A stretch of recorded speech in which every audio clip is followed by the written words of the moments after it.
Avogadro नियम क्या है, यानी आयतन मात्रा संबंध, विस्तार से समझाइए। 1811 में इटली के वैज्ञानिक अवोगाद्रो ने डाल्टन के परमाणु सिद्धांत तथा गैलू-सैक के संयुक्त आयतन सिद्धांत के संयुक्त निष्कर्ष से एक हाइपोथेसिस दी, जिसे अवोगाद्रो नियम कहते हैं। अवोगाद्रो का नियम क्या है? ताप तथा दाब। क्या है नियम इसका? ताप तथा दाब की कैसी परिस्थितियां? समान परिस्थितियां। समान आयतन वाली गैसों में समान अणुओं की संख्या होती है। तो समान मतलब सब कुछ, तीनों इसमें चीजें, चारों चीजें इसमें समान होती हैं। ताप दाब की समान स्थिति होती है, समान आयतन होता है और समान अणुओं की संख्या होती है। तो ये क्या है? आयतन समानुपाती अणुओं की संख्या। तो जो आयतन है यानी वॉल्यूम है वो V से, जो संख्या है वो N से दर्शाते हैं। ये देख लेते हैं। 1 मोल गैस में अणुओं की संख्या 6.023 इंटू 10⁻²³ निर्धारित की गई, जिसे अवोगाद्रो स्थिरांक कहते हैं। क्योंकि गैस की आयतन मोलों की संख्या समानुपाती होती है, अतः प्रत्येक गैस का 1 मोल मानक ताप यानी स्टैंडर्ड टेम्परेचर प्रेशर पर इसका 273.15 केल्विन तथा 1 बार यानी 10⁵ पास्कल होता है। यह समान आयतन रखता है। एसटीपी पर आदर्श गैस का मोलर आयतन 22.7 लीटर पर मोल होता है। इस तरीके से ये। अब अवोगाद्रो संख्या क्या है? तो अवोगाद्रो संख्या 1 ग्राम अणु में प्रत्येक पदार्थ के अणुओं की संख्या समान तथा किसी पदार्थ के एक अणु में उपस्थित अणुओं की संख्या अवोगाद्रो संख्या कहती है। इसे N से प्रदर्शित करती है। ये संख्या होती है 6.023 10⁻23 होता है। अब मोल किसे कहते हैं? किसी पदार्थ का 1 मोल उस पदार्थ के 6.023 इंटू 10⁻23 कणों के संग्रह होता है। यह संग्रह अणुओं का, परमाणुओं का, आयनों का, इलेक्ट्रॉनों का, अन्य किसी का भी हो सकता है। रेडियोधर्मिता क्या है? तो इसका कारण परमाणु क्रमांक Z बराबर 82 से अधिक परमाणु क्रमांक वाले तत्वों के नाभिक का अस्थायी होना। इनमें न्यूट्रॉनों की संख्या प्रोटॉनों की संख्या की अपेक्षा अधिक होती है। ये नाभिक क्षय होकर स्थायी नाभिक बनाने का प्रयास करते हैं, तो ये रेडियोधर्मी तत्व कहलाते हैं। अब देख लेते हैं अल्फा बीटा गामा किरणों के गुणों में क्या। तो अल्फा जो कण होता है वो भारी होता है, यानी कि इसका वजन ज़्यादा होता है। इसे हम 2He4 से प्रदर्शित करते हैं। इसका वेग प्रकाश के वेग से 1/100 होता है।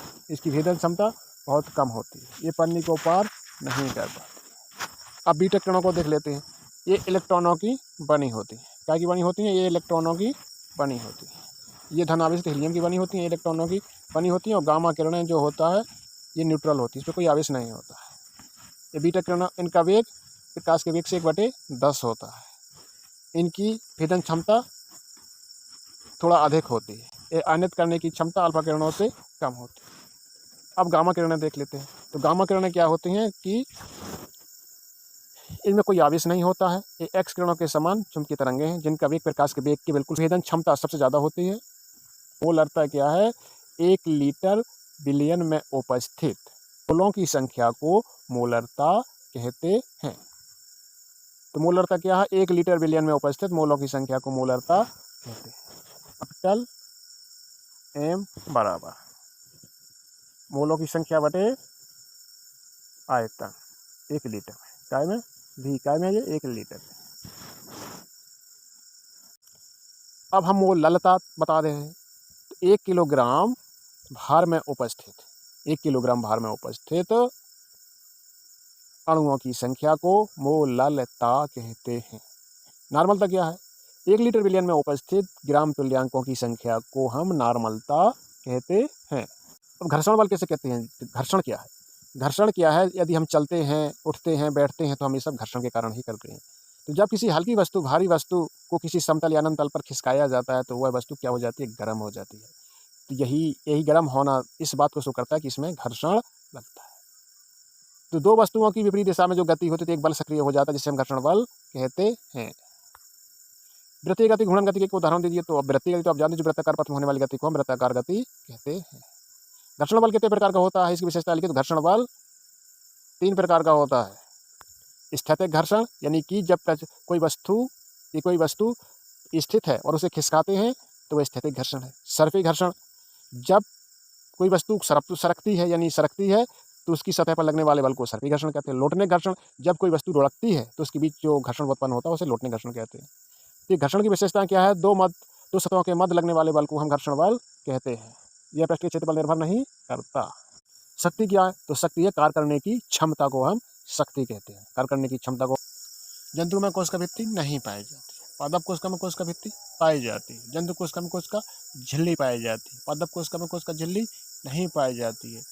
जंतुओं की कोशिका की जो झिल्ली होती है वो लचीली होती है। पादपों की जो कोशिका भित्ति होती है वो दृढ़ होती है।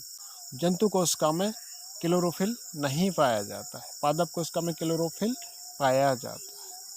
जंतु कोशिका में रिक्त कण नहीं पाए जाती, यानी वैक्यूल नहीं पाए जाते। पादप कोशिका में वैक्यूल पाई जाती है।